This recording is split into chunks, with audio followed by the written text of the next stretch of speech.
Hello everyone. Today I will discuss Ontario Employer Job Offer International Student Stream. If you watch this video till then, probably that is the only video you would need in order to understand everything about this stream. Who is eligible? What are the kind of documents required? How do you calculate your score? And how do you apply? And what has been the previous draws, etc.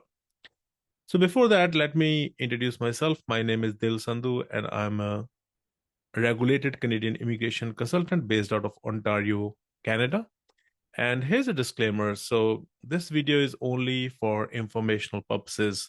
This should not be construed as legal or professional advice. If you want a legal or professional advice, please book a consultation, consult with a regulated immigration consultant or an immigration lawyer, and that's how you should do. So without any further ado, let's dive right into it.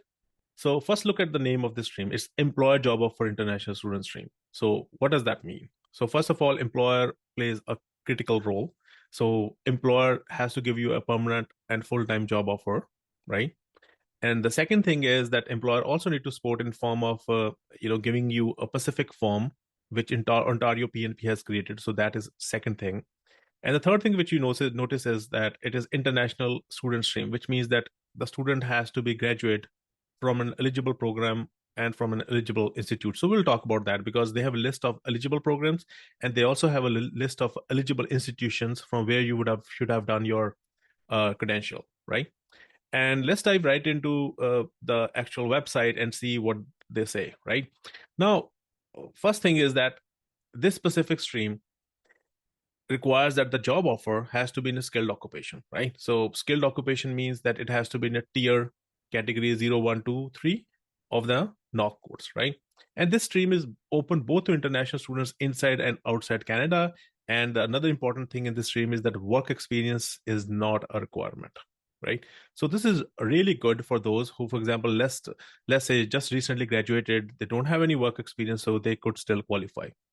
And another thing is that there are basically uh, two steps, right?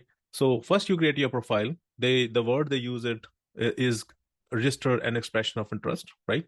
So basically creating a profile on the Ontario website. So there's a portal for that. And then after you have done that, you will get a score. And if you're invited to submit an application, then you will have 14 calendar days to submit the application. And after you submit the application, then it will get into processing. It may take any amount of time, maybe 2 months, 4 months, 6 months. And if you're nominated, after your nomination, you submit your PR application under the non-express entry stream. That may take another year. So the whole process can easily take between 1.5 to 2 years. And during the whole period, you should not leave your job because it's an employer job offer stream, which means that you are supposed to be sticking with the employer, right? So now let's look into the requirements and the eligibility criteria. First is the job offer, as I alluded to earlier, right? So it has to be a permanent and full-time. So what is full-time defined as? So full-time means anything which is 30 hours per week for 52 weeks. So it's a full-time job. And permanent means that it cannot be a contractual position. Even if the contract is for 10 years, still it's not eligible. It has to be a permanent position.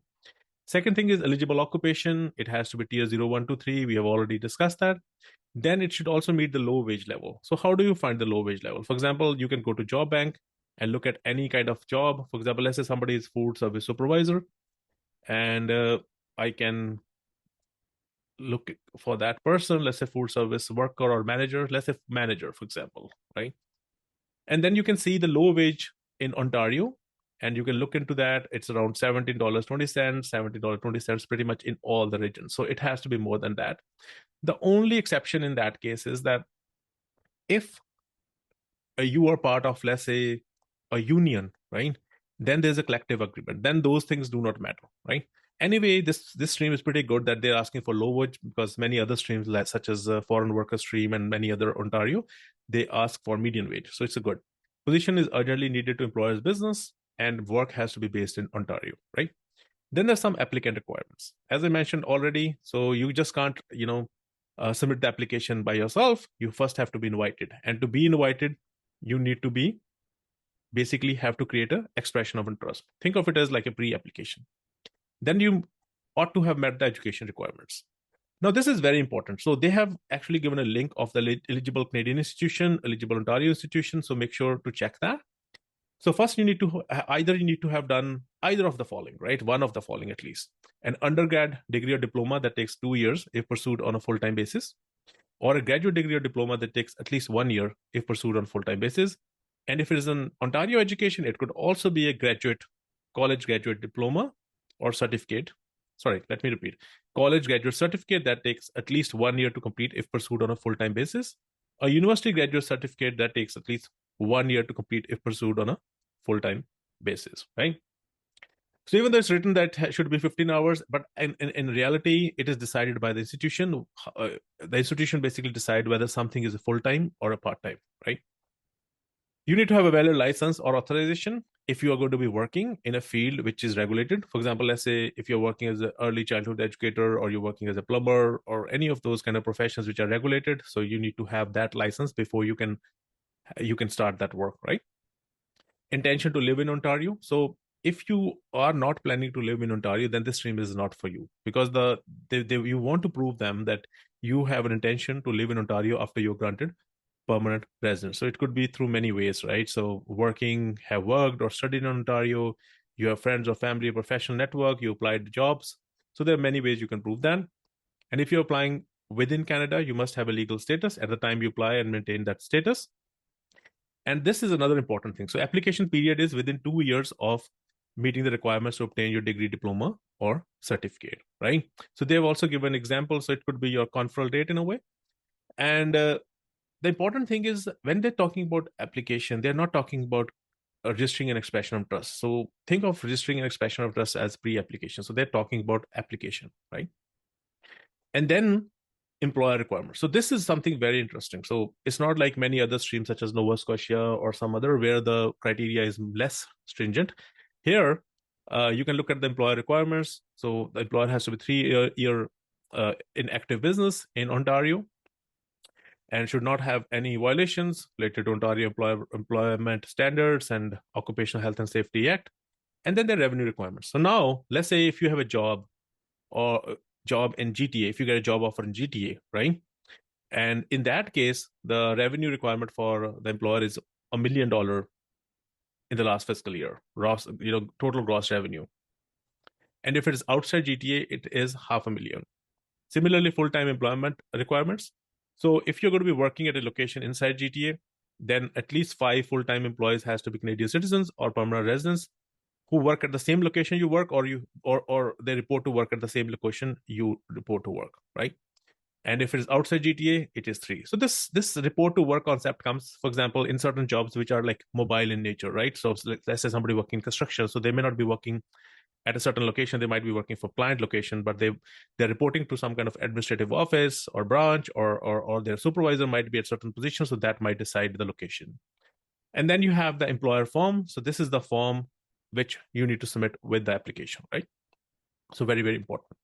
Now, when you create an expression of trust, so there are many scoring factors, because that's how they're going to rank who they're going to invite, right? So it's not going to be like you just submit your expression of trust, everybody is going to get invited. So first of all, it looks at the job offer tier, right? If it's 0 or 1, it's 10. If it's 2 or 3, it's 8. I don't even know why they entered tier 4, tier 5, because that doesn't even make sense, because this stream is only open to 0, 1, 2, or 3. So, based on that, you will get score. Occupational category means the first digit of the NOC code. So let's say if you look at the NOC code we discussed earlier was food service manager. So this 6 is the digit, right? So if it's 6, so you will get 3 points. If it is 0, you get 10 points. Similarly, your wage, higher the wage, higher the points, but the wage cannot be lower than the low wage level, right? And then if you already have a study or work permit status, you get 10 points. If you have already worked with the same employer for 6 months, then you can get another 3 points. And then there's the earning history points, which is, for example, if in the last 5 years you have ever had a income of more than 40K, and you can prove that through your notice of assessment issued by the CRA in the last 5 years, you get 3 points. Highest level of education, let's say if you've done bachelor, 6, if you've done master's, 8, if you've done undergrad diploma certificate, 5, and then field of study, right? So if you're in STEM, health, engineering, so they've mentioned some trades, agriculture, all of these, you get 12 points. If you are business and administration, social, legal, education, behavioral science, security, transportation, social work, etc. 6 points. Anything other than that is 0 points. So there's also a link. You can actually find your field of study from this specific using this specific link. And then it says how many credentials. Let's say you've done 1+1, so it would be 2 credentials you have done from Canada. If you've done, for example, just a diploma, it would be 1 credential from Canada. And then the language requirements, right? So even though there's no language requirements as such as for eligibility, but they give you points. Similarly, if you have knowledge of 2 languages, then you get more points. Then you have location of the job, right? From here, it's pretty clear that if you're going to find a job in Toronto, the points are 0. If it's inside GTA, except Toronto, 3 points. If it's outside GTA, which could be, let's say, Hamilton, Kitchener, Ottawa, Barrie, any of those kind of places, 8 points. And if it's Northern Ontario, it's 10 points. So they've kind of mentioned what is what, right? And then the location of study, where you physically attended the classes, right? If you are studying online, you don't qualify for any points. If it's Toronto, then 0. If it's inside GTA, 3 points. If it's outside GTA, 8 points. And if it's Northern Ontario, 10 points. Now, if you get a nomination, you will get a nomination approval letter, a nomination certificate, and if your work permit is expiring, you might even get a work permit support letter, which you can use to extend your work permit. And this is without LMIA. So all you have to do is basically your employer has to pay the employer compliance fee of $230, and you would be able to use that to extend your work permit, right? And these are the list of eligible Canadian and Ontario institutions. So you make sure that you check the name of the institution. And only if you've done program from these kind of institutions and the name of the program is already mentioned on the education, then only you are eligible. Okay. So let me see what else. Yeah. So if you look at the application checklist, so one of the document requires is applicant consent form. Make sure it's properly signed. So all of the documents are pretty, their checklist is pretty comprehensive. You photograph, passport, and if your family members' passport, status document, whatever you have, for example, any visas, study permits, work permits, employer document, most important, right?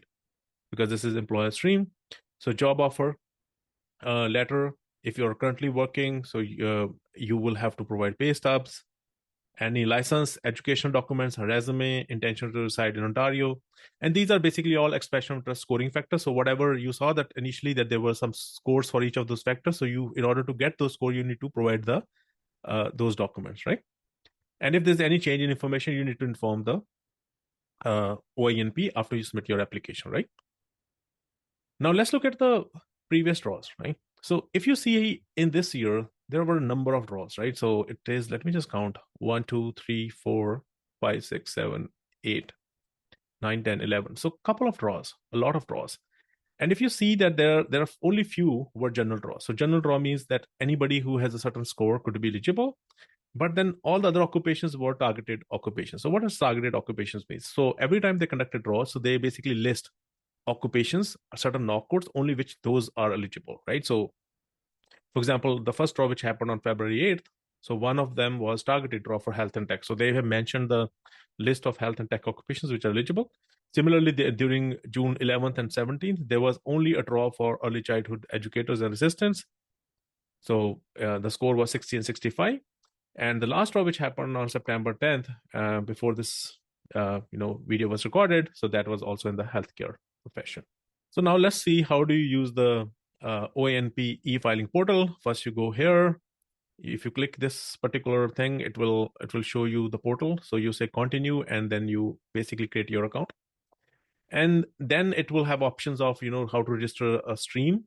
So there are many streams. So the one this one is employer job offer international student stream. So you're going to choose that one. Fill in all the details, right? You access the portal, and basically, if you do not have an account, you will go to ONP as I shown. And after that, you will create your profile and submit. So creating a profile, or you specifically Ontario uses the word register an expression of trust, does not cost any money, right? And you do not have to provide any documents. So just fill in all of that and submit the application. Now, if you're invited, then what you'll have is you will have basically 14 calendar days to submit your application, right? So you fill in the application, attach the documents, all the files. So they have mentioned the file limit as well, but do check when you actually. So now let's see how do you use the OANP e-filing portal. First, you go here. If you click this particular thing, it will show you the portal. So you say continue, and then you basically create your account. And then it will have options of how to register a stream. So there are many streams. So the one this one is employer job offer international student stream. So you're going to choose that one, fill in all the details, right? You access the portal, and basically if you do not have an account, you will go to ONP as I shown. And after that, you will create your profile and submit. So creating a profile, or you specifically Ontario uses the word register an expression of trust, does not cost any money, right? And you do not have to provide any documents. So just fill in all of that and submit the application. Now, if you are invited, then what you'll have is you will have basically 14 calendar days to submit your application, right? So you fill in the application, attach the documents, all the files. So they have mentioned the file limit as well, but do check when you're actually uploading, so whether those getting uploaded or not. So the file size is 5 MB per document, and for passport it's 10 MB. And basically this is how this whole thing looks like, right? So it will tell you, ask you questions related to general information, applicant information, contact, education history, language proficiency, employment in Ontario, and things like that. And then you pay the fee and submit the application, right? So that's how this whole process would kind of take. And now just to recall what I was mentioned earlier, so there are basically 3 steps in this, right? First, you create an expression of interest, right? Or they call it register an expression of interest. That will put you in a pool with all other people who have created that expression of interest. And when you're invited, right, maybe based on your score, maybe based on both your score and your targeted occupation, then what you do is you will be given 14 days to submit the application. So you submit the application, and then it goes to processing. Now the processing time could vary. So let me just Google what is the processing time for this. So processing time for OINP, and we can find out the processing times. So if you look at the international student stream, it is right now mentioning 3 to 4 months. Probably it's going to take slightly more or less, but let's say even if it takes 3 to 4 months, so that's the time you will wait. After that, you will get a nomination certificate. So you will use that to submit your application under the non-express entry. So the PR application would not be under express entry. So you will use the nomination letter, nomination certificate to as one of the document, and you will submit the application. And while that application might take around 11 months or 12 months, I think this is the processing time right now. And during that time, you should continue to work. And if there's any change in your status, anything changes, you need to inform the OANP as well. So that's pretty much it. I would say it's a good stream. And overall, this is open to not only students of Ontario, but though Ontario students have some advantage because in a sense that they get points for the location of study, but nonetheless, everybody else could also be eligible if they can find an employer who can give them a permanent full-time job offer and ready to support them. So wish you all the very best. And I hope you're going to subscribe to the channel and like this video. Means a lot to me. And if you have any specific questions, you may consider booking an appointment. And I would be happy to, help you strategize and plan for your PR. So all the very best. Take care.